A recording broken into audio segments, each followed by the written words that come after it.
Okay, so it's time for you to start making better solid contact today. And to achieve that, we're just going to put together a couple of building blocks. Okay, so we're going to have the grip in a position called the forward press. We're also going to make sure that we have a proper grip as opposed to a baseball style grip. We're going to have our left arm, right arm, and club all working together in what I like to call a proper power package. And we're going to make sure that we're taking that all away properly by moving both our chest and our shoulders. So we're moving that all away as a single piece. So that's a quick summary of getting better contact today. So let's get to it. Okay, so a lot of us during our golf journeys have what we call a very weak grip.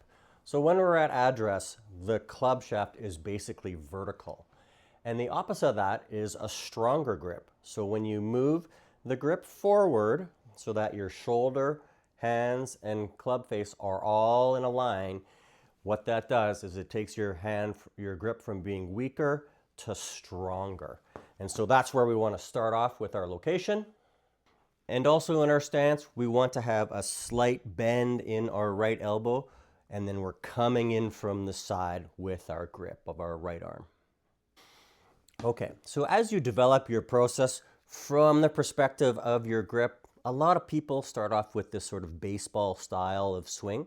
So what we want to do is imagine, instead of curling our fingers like that, we want to curl them so that they're kind of going from slightly curled to more curled. And then what that does is allows our index finger, the first knuckle, to get behind the backside of the club shaft of the grip.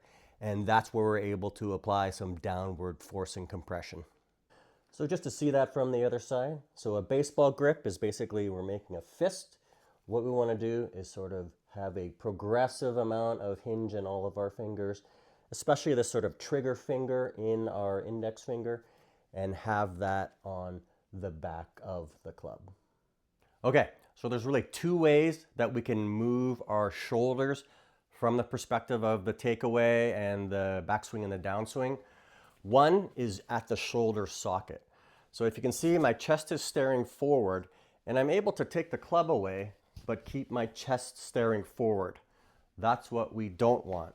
We want to basically have that nice solid power package of our two arms and our club, and that's going to keep that nice solid shape.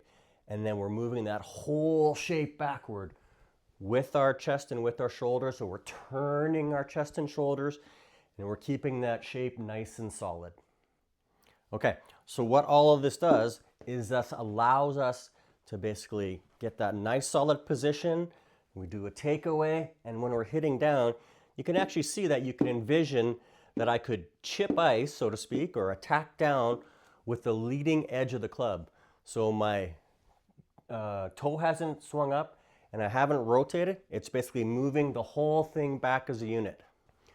So looking at it down the line. So again, because we're just rotating our chest, we're turning our chest and shoulders as one unit. My arms are staying firm and extending. We can just basically turn everything back as one unit and hit through the ball. It's that easy. It's that easy to have more solid contact. The best way to get started with this is basically starting with your short game. So start with 20 yards and then 40 yards and then 60 yards and then 80 yards and then a full wedge as well. So I'm using either my gap wedge or my 56 degree here. And so again, the forward press de-lofts it by about 8 degrees. So you're going to hit them farther than ever before. And then we just start from, a 20-yard swing, 40-yard swing. We start releasing. So we're going to release through when we get to 50 and 60 and 80 and 100 yards. And let's go to the sim and take a look.